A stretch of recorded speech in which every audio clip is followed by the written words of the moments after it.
감성경제방송 돈다방 미쓰리 9월 4일 일요일 방송 시작하겠습니다. 자, 오늘 돈다방 미쓰리는 9월 4일부터 9월 9일까지 다가오는 한 주 동안 우리 주식 투자하시는 분들, 경제에 관심이 있으신 분들이 과연 어떤 이슈를 잘 체크해야 되는지를 정리해보는 시간입니다.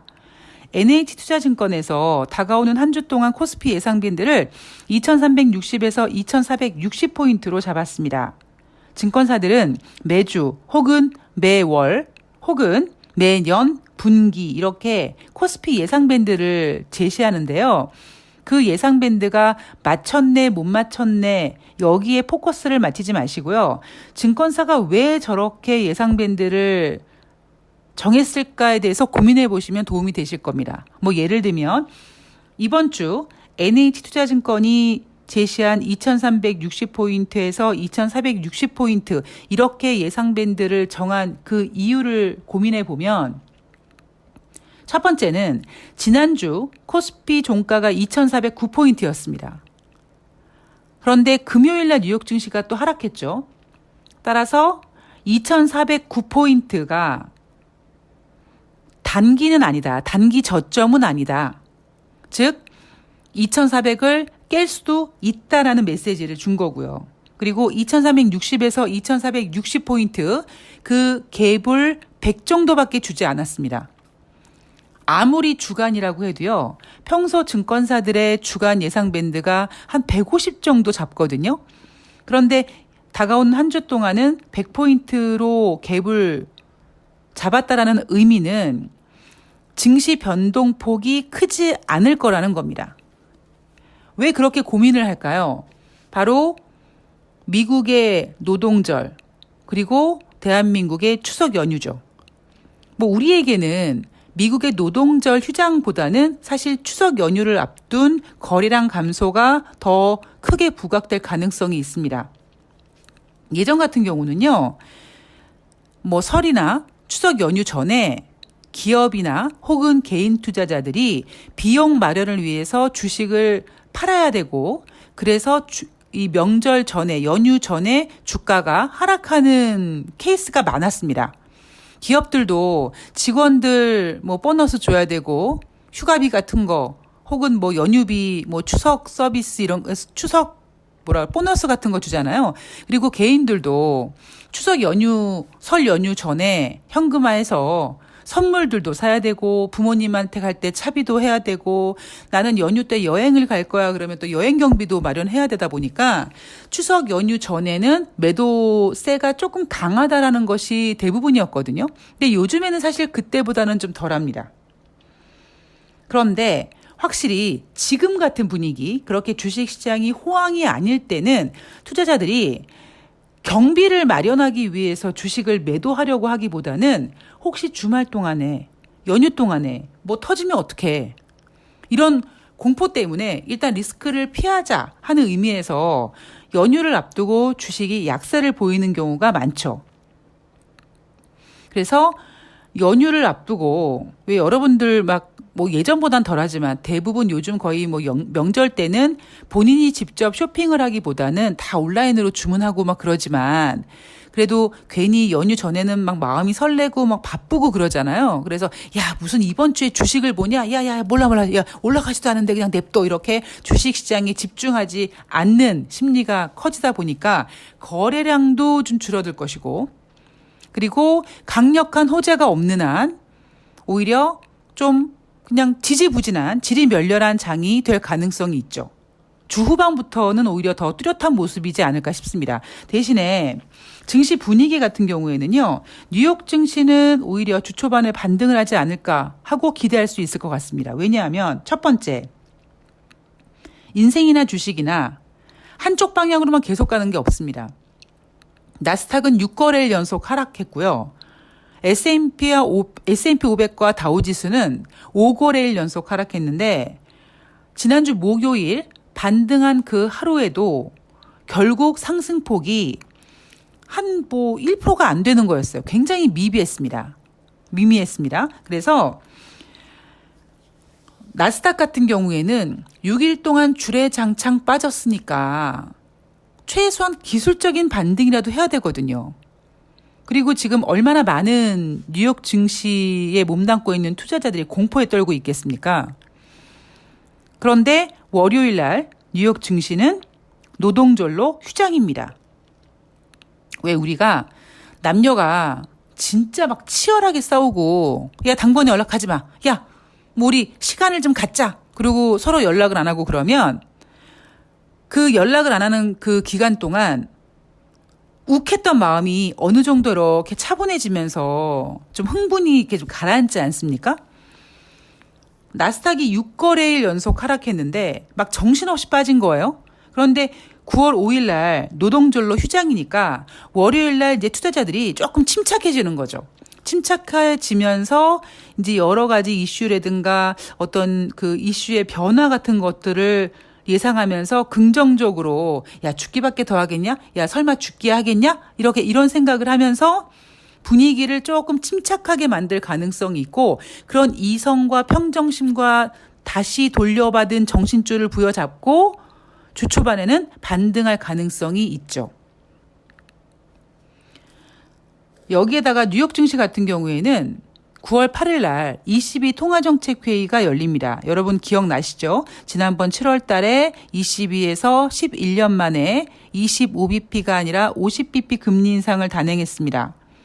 사실 경제가 안 좋은 유럽이 예상했던 25bp가 아니라 50bp 금리를 인상했던 부분에 대해서 굉장히 파격적이었고 한편으로는 저렇게 경제 안 좋은데 50bp 금리 인상 괜찮을까? 더 경제가 안 좋아지는 거 아닐까? 이렇게 걱정할 법한데 오히려 그때는 유럽이 25bp가 아니라 50bp 금리를 인상함으로써 달러와 강세를 좀 약화시켰습니다. 그런 용도로 사용을 했습니다.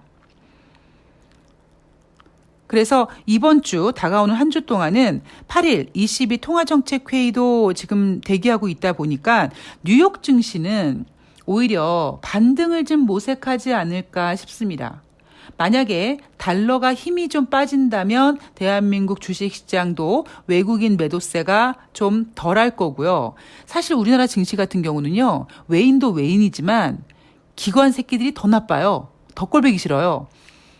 뭐 이건 뭐 조금만 팔면은 막 로스컷이라고 얘기하고 기관들이 엄청나게 팔아대가지고 분위기를 이상하게 만들어서 하여튼 기관 놈들이 더 꼴보기 싫지만 어쨌든 뉴욕 증시는 이제 반등을 생각하고 노동절 하루 쉬면서 이성을 좀 찾고 ECB 통화정책으로 달러 강세를 좀 진정시키고 이런 분위기를 만들 가능성이 있습니다. 거기에다가 뭐 뒷부분에서 말씀드리겠지만 FOMC 회의가 얼마 남지 않은 상태에서 연준 위원들의 발언, 즉 블랙아웃 바로 전주기 때문에 시장은 연준 위원들의 입만 바라보고 장화시는 고양이처럼 눈을 깜빡깜빡하면서 제발 시장에서 원하는 얘기를 해줘 이렇게 연준 위원들에게 집중을 할 거기 때문에 다가오는 한 주 동안 뉴욕 증시는 반등을 모색할 가능성이 있고요. 대한민국 증시는 뭐 반등은 하겠지만 항상 말씀드리지만 주제 파악해야 되고 분수를 알아야 되고 그래서 대한민국 주식시장은 연휴를 앞두고 뭐 크게 상승하거나 그러지는 않을 것 같습니다. 자 그렇다면 9월 5일부터 9월 5일까지 증시 분위기는 거래량은 크지 않을 것이고 어떤 상승, 하락 이런 부분에 대한 분위기는 뉴욕 증시는 그러니까 반등을 좀 할 것 같다. 이렇게 분위기를 전달해 드렸는데 그럼 지금 시장의 호재와 악재를 좀 정리해 보면은요. 첫 번째는 앞에서도 말씀드렸듯이 9월 5일 날 미국은 노동절이고 뉴욕 증시가 열리지 않습니다. 공포심이 쉬어가는 날이죠. 나스닥이 6거래일 동안 하락했는데 지금 또렷하게 시장에서 증시를 상승시킬 만한 메시지가 없는 상태에서 많은 투자자들이 공포에 떨고 있고 멘탈이 붕괴됐는데 노동절 연휴가 지나가면서 다시 평정심을 잡고 시장에서 호재를 찾을 것이다. 호재가 될 만한 녀석들을 찾을 것이다라는 거죠. 그래서 공포심이 조금 완화될 것이다. 그리고 공포심은 단순히 심리적인 것뿐만 아니라 이 공포심을 완화시켜 줄 만한 그 무엇이 필요하긴 합니다. 자, 22 통화정책회의에서 시장에서 지금 50bp 금리 인상을 할 거라고 예상하는 곳도 있고요. 75bp 금리 인상을 예상하는 부분도 있습니다. 그러니까 그건 역시 뚜껑을 열어봐야 되는데 제가 집중하고 있는 부분은 22 통화정책회의에서 50bp 금리 인상하냐 75bp 금리 인상하냐 이게 중요한 게 아니라 ECB에서 금리를 인상해서 달러의 힘을 빼는 것이 중요한 게 아니라 인플레이션이 고공행진하는데 11년 만에 겨우 금리 인상을 할 수밖에 없었던 그리고 올겨울 에너지난으로 겁나게 고생할 인플레이션이 진짜 안 꺾일 것 같은 저 유럽의 경기가 과연 얼만큼 힘들어질 것이냐에 집중을 하고 있거든요.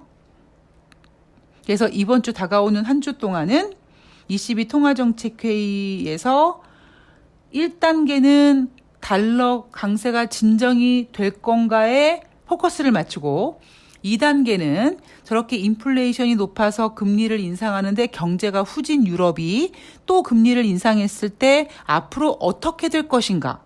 그리고 주식은 미래를 먹고 사는 녀석인데 지금 9월인데요. 올 겨울 엄청난 한파에 과연 에너지 난로를 어떻게 해결할 것인가. 그 부분에 대해서 증시가 고민하게 된다라는 부분도 여러분들께서 체크해 놓으셨으면 좋겠습니다. 자, 그리고 저 같은 경우는요. 8월 고용지표 마치 소 여물 되씹듯이 여물질하듯이 다시 한번 언급되지 않을까 싶습니다. 자, 여러분 기억하시죠? 금요일 날 발표된 8월 달 비농업자 고용자 지수가 예상치보다 3,000명 적었습니다. 실업률은 0.2% 상승했습니다. 그런데 시장에서는 그 고용지표를 가지고 너무 이상적이다라는 것을 의미하는 골디락스라고 표현을 합니다. 그런데 이제 다시 평정심을 갖고 주말을 보내면서 야, 고용지표 다시 한번 생각해 봤더니 야, 아무리 예상치보다 3,000명 정도밖에 덜 나오지 않았지만 그래도 실업률 높은데 이거 미국 경기 안 좋은 거 아니야? 야, 경기 안 좋은데 연준이 금리 인상한다는 거 이거 너무 정신줄 놓은 거 아니야? 이렇게 생각하면서 골디락스라는 표현이 이제 고용지표가 부진했다. 즉 경기 침체가 우려된다라고 포커스가 전환되면서 9월달 FOMC 회의에서 75bp가 아니라 50bp 금리 인상을 해야 될 것 같은 느낌적인 느낌이야라고 몰고 갈 가능성이 있죠. 여기에다가 조 바이든 대통령이 중간 선거를 앞두고 젠장 맞을 주식시장이 막 하락하고 있습니다. 물론 인플레이션을 잡는 것도 중요하지만 인플레이션을 잡다가 조 바이든 잡을 것 같은 느낌이라서 조 바이든 대통령이 인플레이션 완화 징조 확인했다라고 얘기하면서 조근조근 연준을 압박하고 있는 거죠. 웃으면서 어이 연준 제롬 파월 인플레이션 완화됐다에 알아서 잘해라 이렇게 시그널을 주고 있습니다.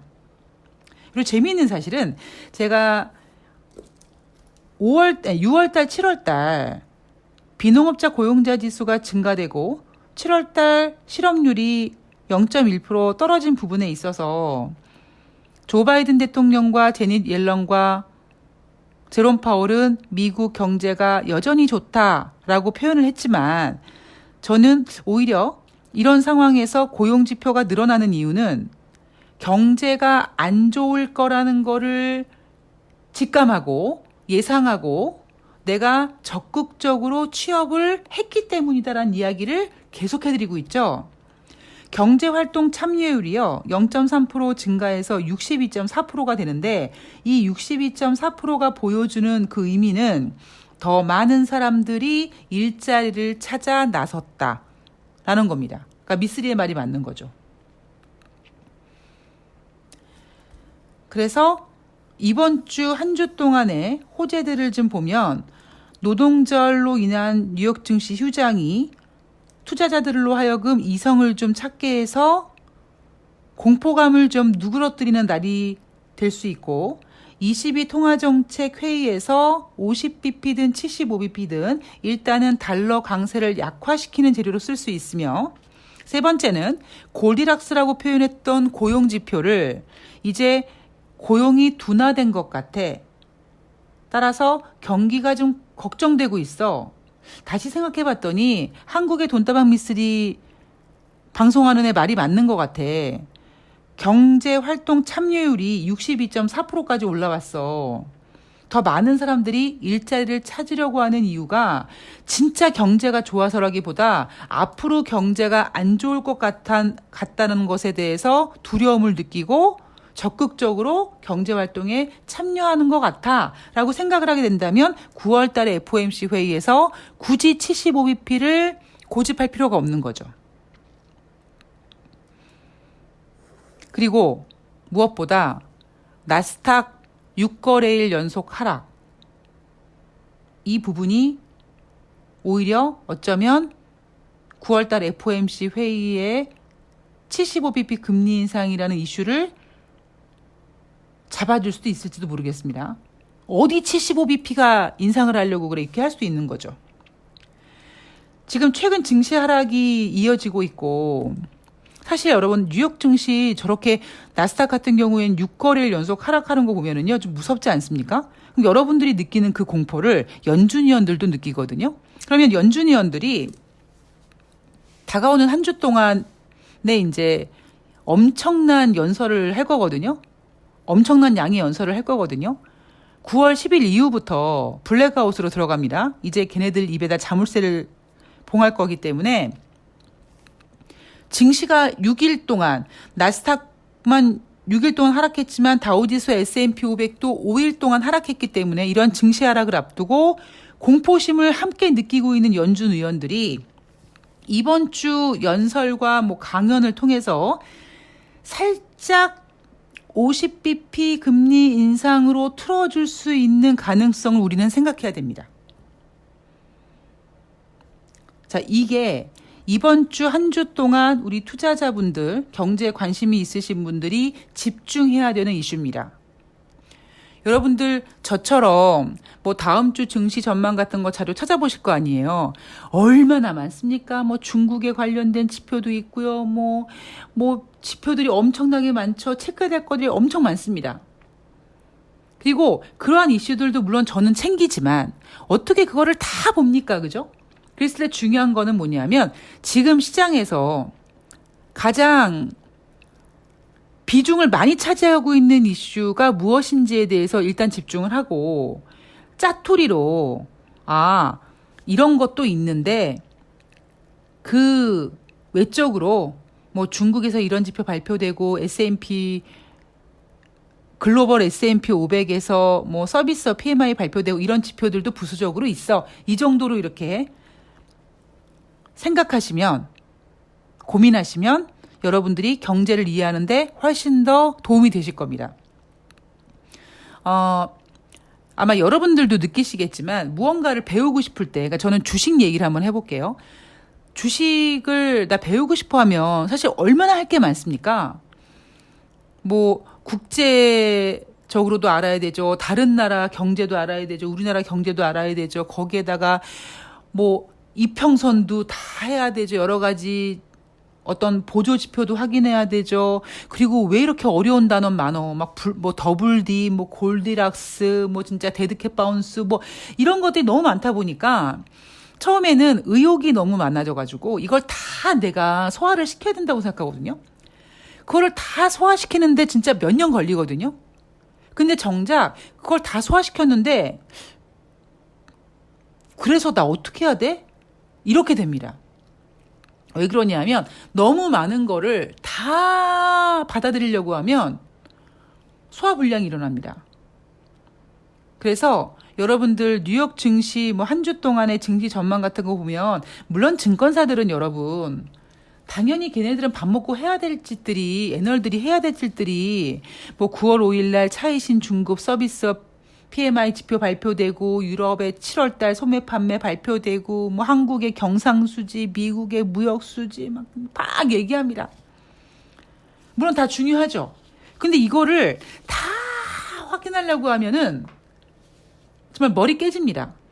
그랬을 때 진짜 시장에서 지금 키를 잡고 있는 게 뭔지에 집중을 하신 다음에 큰 이슈는 이런 게 있는데 부수적으로도 이런 지표들이 이렇게 발표가 되는구나 라는 거를 체크하시면 훨씬 여러분들께서 공부하시기가 좋으실 것 같습니다. 자, 그렇다면 마지막으로 다가오는 한 주 동안 증시의 관전 포인트를 좀 체크해 보도록 하겠습니다. 제가 이 자료를 여러분들 좀 보시게 하기 위해서 커뮤니티에 올려진다고 해가지고 제가 섹터를 좀 섹터가 아니라 좀 구분을 해봤거든요. 그래서 오늘 내용 같은 경우에는 앞으로 한 주 동안 분위기는 좀 어떨 것인가.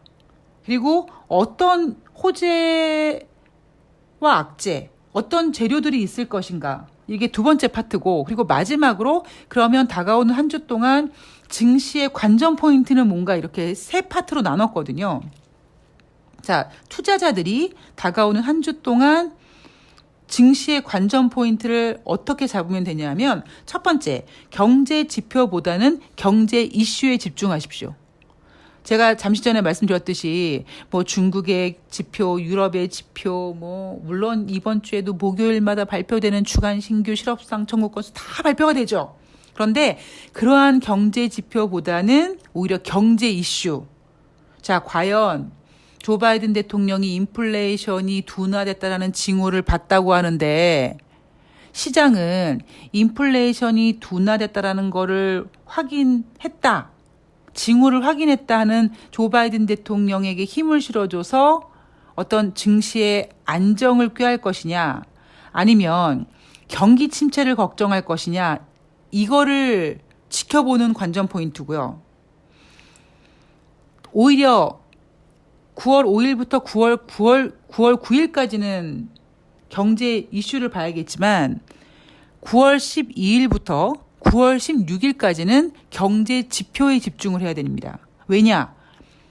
8월달 소비자 물가 지표가 발표가 되고 소매 판매가 발표가 됩니다.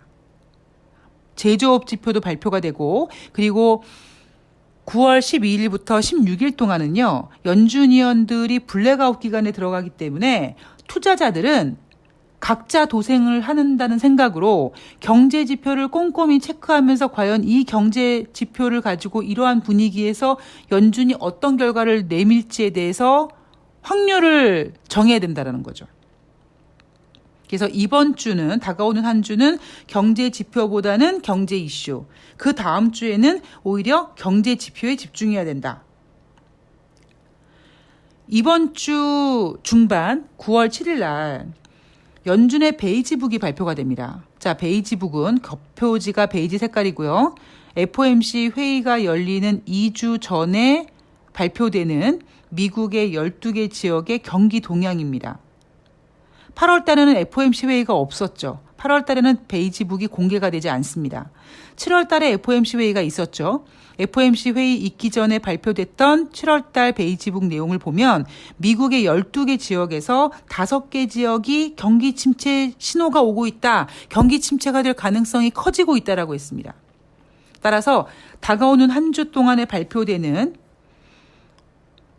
연준 베이지북 내용이 과연 12개 지역에서 5개 지역 이상에서 경기 침체가 확인되느냐, 가능성이 보여지느냐, 이런 것들이 또 시장의 분위기를 지배하겠죠. 그래서 이번 주 관전 포인트는 연준 베이지북 발표를 보면서 과연 7월 달에 12개 지역에서 5개 지역의 경기 침체 가능성을 확인했다고 했는데 이번에 발표되는 베이지북은 5개 지역에서 더 확장되는지, 더 확장되면 경기 침체 가능성 볼륨이 더 커질 겁니다. 자, 그리고 유럽 같은 경우는요. 8월 8일 날 통화정책회의가 열리는데 금리 인상 폭이 정해지겠죠. 과연 50이냐 75냐 이렇게 정해질 텐데 50이든 75든 그 인상폭을 떠나서 유럽 경제가 저렇게 안 좋은데 금리를 인상한다.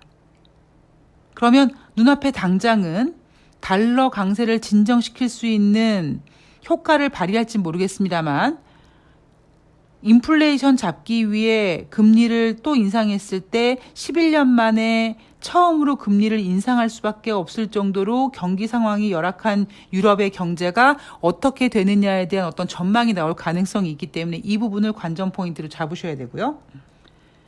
그리고 유럽이 지금 경제가 안 좋잖아요. 특히 올 겨울에 에너지 지금 대란 올 거라는 이야기 나오고 있지 않습니까? 9일 날 유럽연합에서 긴급 에너지 회의를 엽니다.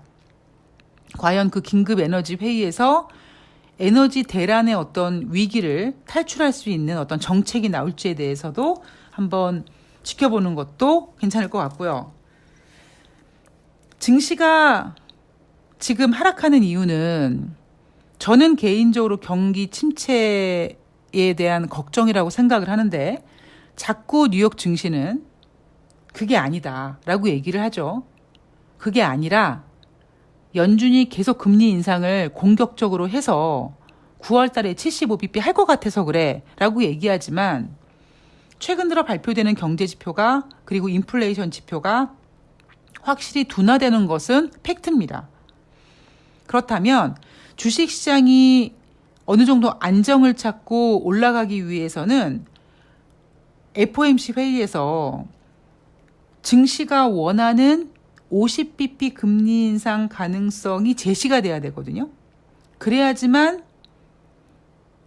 증시가 안정이 될 텐데 제가 어제 방송에서 지금 증시가 시장이 제롬 파월 연준 의장을 길들이고 있다라고 얘기하는 것처럼 시장이 더 빠져야지만 오히려 연준이 더 겁을 먹고 경기 침체를 걱정해서 75가 아니라 50bp 금리 인상을 하겠다라는 신호가 나와야 되기 때문에 증시가 원하는 50bp 인상을 위해서 더 추가적으로 증시가 좀 빠져야 된다라는 것도 관전 포인트로 보시면 될 것 같습니다. 그리고 마지막으로 가장 중요한 것 9월 10일 이후에는요. 연준이 블랙아웃 기간에 들어가서 제롬 파월 연준 의장을 비롯해서 연준 위원들 그 어떠한 사람들의 발언도 들을 수가 없습니다. 그런데 지금 시장이 공포를 느끼는 이유가 뭐냐면 제롬 파월 연준 의장이 잭슨홀 미팅에서 어금니를 꽉 깨물고 미국의 경제에 고통이 오더라도 금리 인상 계속 할 거다라고 했거든요. 그래서 지금 시장이 걱정을 하고 있는 겁니다. 야 봐라. 인플레이션 지금 9.1에서 8.으로 떨어졌고 뭐 소매 판매도 수정했더니 오히려 감소했고 고용 지표도 지금 안 좋고 실업률도 0.2% 올라갔는데 또 75bp 할 거야?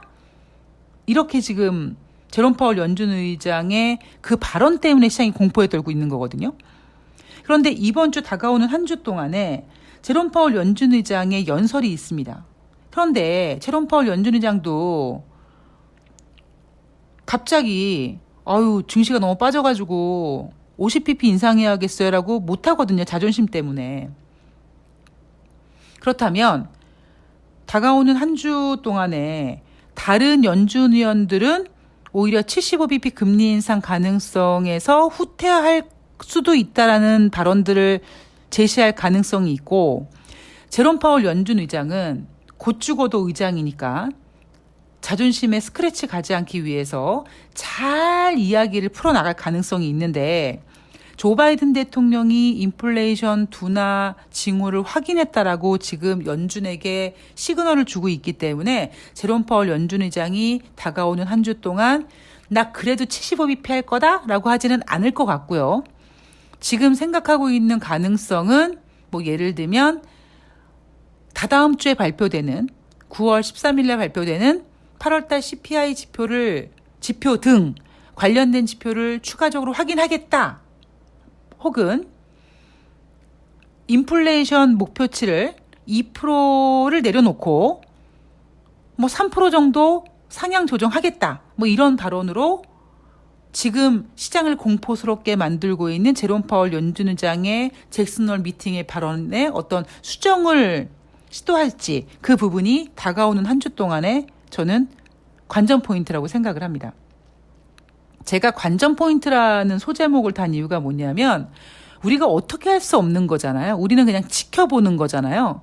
지켜보는 건데 예를 들면 제가 두 번째 코너에서 말씀드렸던 것처럼 시장의 이슈들을 짚어드릴 때는 여러분들이 그 시장의 이슈 뭐 예를 들면 22 통화정책회의라든가 하다못해 노동절 휴장 그리고 뭐 고용지표가 다시 소염을 씹듯이 되씹어지는 거 뭐 이런 이슈들을 가지고는 만약에 이게 이렇게 되면은 증시가 올라갈까 내려갈까 이건 이렇게 되면 어떻게 될까 하고 내가 적극적으로 그 이슈를 가지고 전략을 짜는 거라면 사실 관전 포인트는 조금 한 걸음 뒤로 해서 조금 객관적으로 내가 투자자지만 직접 시장에 뛰어든 투자자지만 마치 바둑 훈수 두는 사람처럼 객관적인 시각으로 한 걸음 뒤에서 시장을 지켜보는 포인트라고 보시면 될 것 같습니다. 그래서 오늘 돈다방 미스터리에서 다가오는 한 주 동안에 분위기는 어떨지 호재가 될지 악재가 될지 혹은 호재인데 악재로 둔갑할지 악재인데 호재로 둔갑할지 그 부분에 대해서 모르지만 일단 시장을 지배할 이슈가 무엇인지 체크해 봤고요. 그리고 마지막으로 조금 더 객관적인 시각을 유지하기 위해서 관전 포인트라는 제목으로 다가오는 한 주 동안 우리가 체크해야 될 것들을 좀 짚어봤습니다. 자, 태풍 흰남노가 상륙 중이라고 하죠. 마치 폭풍 전야처럼 제가 있는 서울은 굉장히 조용합니다. 제가 좀 마음이 아픈 게 어제 저녁에 좀 지인을 만나고 집에 돌아오는 길에 전단지가 붙었는데 강아지를 찾습니다 였습니다. 9월 1일 날 잊어버렸어요. 그래서 태풍이 올 텐데 찾아야 될 텐데 그리고 더 이제 제가 가슴이 아픈 건 개인적으로 제가 9월 1일 날 그 강아지를 봤거든요. 그러니까 여러분들도 제발 강아지 키우시는 분들 절대 하네스나 목줄 안 하시면 안 됩니다. 그러니까 하네스나 목줄을 안 했다가 얘가 겁이 많은 강아지여서 주인을 쫄랑쫄랑 쫓아다니다가 몇 걸음 정도 텀을 두고 잠깐 한눈판 사이에 잃어버린 거예요. 근데 제가 9월 1일 날 행운이랑 산책을 하다가 강아지가 한 마리 이렇게 지나가는데 저 같은 경우에는 유기견 봉사도 많이 다니고 개에 대해서 워낙 관심이 많다 보니까 그 개가 지나가는 느낌이 좀 이상한 거예요. 그러니까 어떤 느낌이냐면 목줄을 안 했습니다만 왜 여러분들도 주위에 어르신들이 요즘에 패티캣 같은 거 그렇게 그 신경 쓰지 않는 분 계속 여전히 계시잖아요. 그 동네에 보면은 어르신들이 개 목줄하지 않고 아유 얘는 안 물어 얘는 순진해 이러고 이제 걸어다니면서 같이 산책하는 강아지가 있는데 저 같은 경우는 이제 행운이랑 산책을 하다 보니까 행운이가 자기가 좀 친근감을 느낄 수 있는 강아지한테는 안 그렇겠지만 가끔씩 까칠하게 굴 때가 있어서 목줄을 안 한 개들을 보면 전 긴장을 하거든요. 이 긴장을 하면서 과연 쟤는 주인이 왜 목줄을 안 했을까부터 시작해서 과연 주인이 어디 있을까를 이렇게 보는데 9월 1일 날 그 강아지를 봤는데 목줄도 안 한 상태에서 거기다가 옷을 입혔어요. 아니 왜 아직 춥지도 않은데 걔한테 옷을 입혔을까? 혹시 아픈 강아지인가? 라고 생각을 했는데 느낌에 그 개를 중심으로 그 주변에 사람들이 몇 명 있었는데 그 누구도 그 개의 주인 같지가 않은 거예요. 그래서 쟤는 뭐지? 하고 신경이 빡 하고 쓰였는데 어떤 남자분이 골목에서 나와서 이렇게 걸어가시는데 그 개가 그 남자분을 약간 따라가는 것 같은 제스처를 취하더라고요. 그래서 제가 저 남자분이 견준가 보다 하고 생각하고 아유 목줄 좀 채우시지 하고 그냥 저는 행운이와 그냥 제 갈 길을 간 거죠.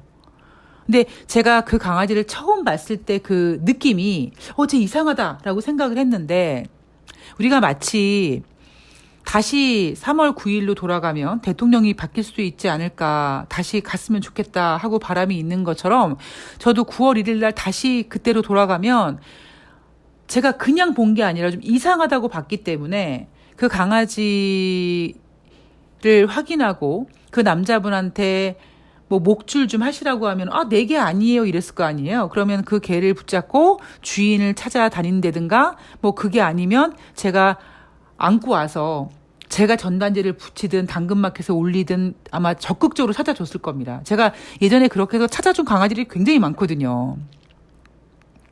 예전에 마사지 받으러 차 타고 어디 가는데 그 동네에 잃어버린 개가 하나 발견돼서 제가 그 개를 부여안고 동네 사람들한테 개 잃어버리신 분들 막 소리 지르고 그것도 안 돼서 제가 뭐 가게 같은데 슈퍼 같은 데다가 제 명함을 다 주고 왔어요.